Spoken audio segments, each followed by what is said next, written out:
Welcome, acolytes. Today, I'm reacting to the ENG, new Dragon's Dogma Trickster Vocation breakdown. And why am I doing it? Well, because they are the only one, as far I know, that actually do this. So, and they got it, so let's just look at it. Probably not a real reflection of what the class can do, and not because, let's be honest, ENG, not the best at this. But they have an hour with it, and they can do what they can do. So let's start.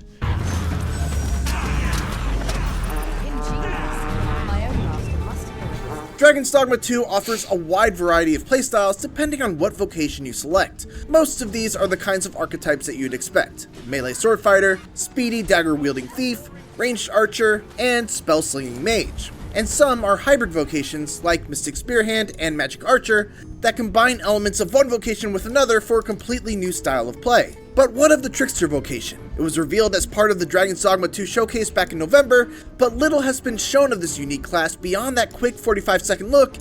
Yeah, because the most of the things were basically Magic Archer, Warrior, Normal Archer, a bit of an Apprentice Mage, not the real, like, really fully grown mage, just the freaking apprentice thing. So yeah, I'm actually quite excited. And the evocation, I mean, it looks fun, but it also looks a bit troll-like.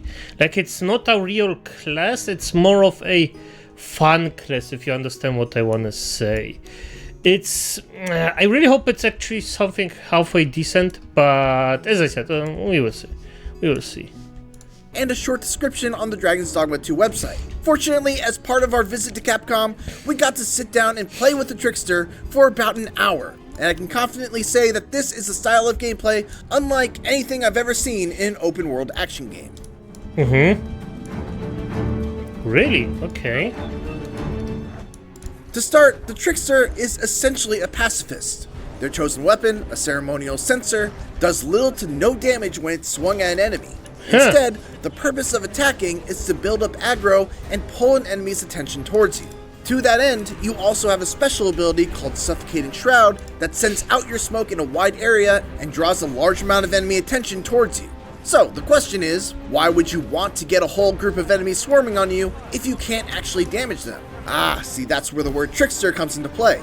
By using the Trickster's unique skill, Effigial Incense, you create a simulacrum, or a clone for simplicity's sake, that enemies will perceive as the real you. This clone has its own health bar and will disappear if it's killed, but you can also teleport the clone to you while it's still alive with the press of a button. This way, you can basically kite enemies to wherever you want as long as you keep their aggro and keep your clone alive. So, you can maneuver a foe to get an environmental advantage, which is super important because the Trickster shines the brightest when there are cliffs, uneven surfaces, or other elements of the environment that can be used to your advantage. The Trickster has two abilities designed around creating surfaces that aren't really there, but appear real to enemies. The first, Tricky Terrace, creates a cloud that can be placed off a ledge that the enemy will perceive as real solid ground. And the second, Elusive Divider, will create a wall of smoke that you can see through, but the enemy... So I actually assume this is more of a funny thing than a real thing because, well, I mean, do I really have to see the rest? I don't know. Okay, let's see what he has. The final piece of this puzzle is the Visitant Aura, a technique that essentially allows you to make an astral projection that you can freely move around to scout the landscape for as long as your stamina will allow. You're super vulnerable while controlling the projection, so using Elusive Divider to give yourself some cover while using it in the heat of battle is a good idea. Crucially, you can float off ledges, ascend or descend at will, and even call your clone to wherever your projection currently is. I'm sure you can probably see why that might be useful. When you combine all of these tricks together, the real value of the Trickster comes into view. Before getting into a combat encounter, you can create a clone. By now, like, to this moment, this sounds like a one-trick pony. So, if he doesn't have any buffs or actual buffs, then I don't know, like, I mean, it will be fun to play probably one or twice, and I'm sure after a while, if you actually make the second playthrough or something like that, you will be way more, well, I mean, open to it. But it sounds like a total meme class, like a total one-trick pony. It basically this. Whoops. With effigial incense, use Visitant Aura to scout out an area for enemies and look for any sort of environmental hazards, like a cliff for instance. Recall your clone so that it hovers over said environmental hazard. Place a false floor underneath it with Tricky Terrace, then lure enemies close to the clone and use Suffocating Shroud to send all their aggro towards the clone, and then watch with glee as enemies throw themselves off the ledge in effort to get at you. Okay. Yeah, this sounds fun for one or twice, maybe 1-2 times. Yeah, it sounds fine. It sounds fine.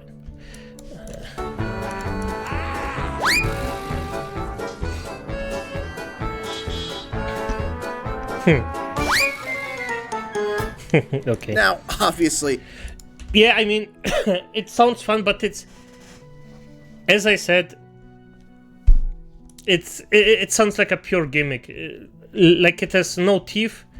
And yes, I am sure there will be something, like something, some boss, some giant enemy that's hard to defeat, and you just let it run down from a cliff, and it's super easy. But let's be honest, it's still a gimmick. You see it one time or twice, and it will get boring.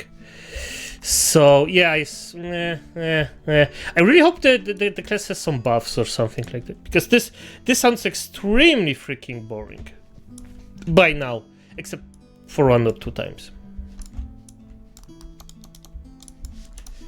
this is a lot of prep to go through, and it isn't going to be practical in every single situation, which is why the Trickster is also equipped with some other tricks up their sleeves.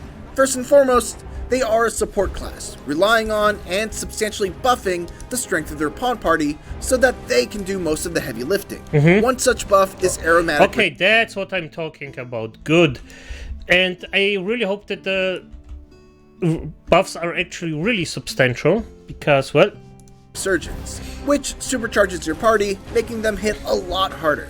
While I was playing for gameplay capture reasons, I had to make a mental note not to use this buff because my pawns would kill all of my foes before I got a chance to show off any of the more... Now this sounds actually acceptable. This sounds really acceptable. The pawns actually kill stuff. They aren't just basically decoration. That's nice.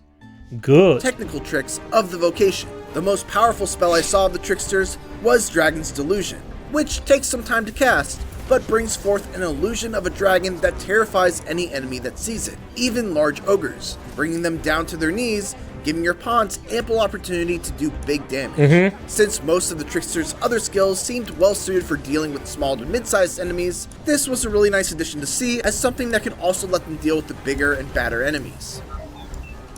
The Trickster was not an easy vocation to figure out in just an hour's time. It took me a little while to fully grasp the aggro system, avoiding pulling too much aggro and not having a way to get away from the enemies I just attracted, but once it clicked, I found it to be a uniquely satisfying vocation that brought to mind one of the core tenets of Devil May Cry's combat. It's not just about killing every enemy in the room, but how you kill every enemy in the room. It's an intentionally underpowered vocation that's designed to encourage creative thinking to solve difficult combat problems in ways beyond just swinging a weapon or hurling a tornado at it.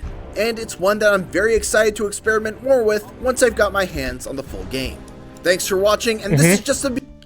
So basically, if I understand it correctly, this class is basically a troll class, like troll, a one-trick pony class with buffs that can instantly kill some enemies by just, well, letting them run down something, and then, yeah, does its stuff.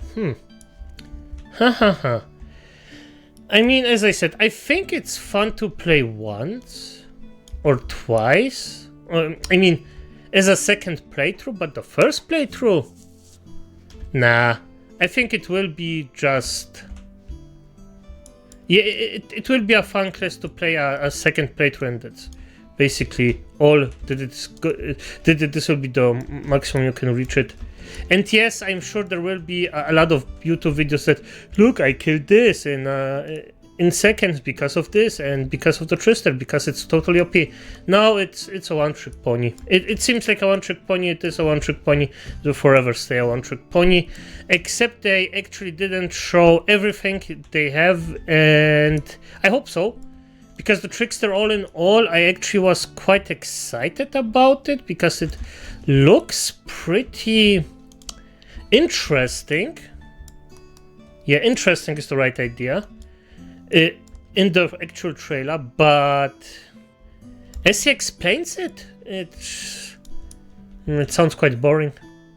And I actually don't want to be negative about a game that I love or will probably love, because the first part I freaking adored. But hey, it is what it is. Sometimes you just have to see reality for what it is and not for what you want. So I really hope it's a nice class, just so people can do what they want to do with it, or want to do that they can do something actually quite funny with it and not just a one-trick pony. But we will see when it's out. Good night, Acolytes.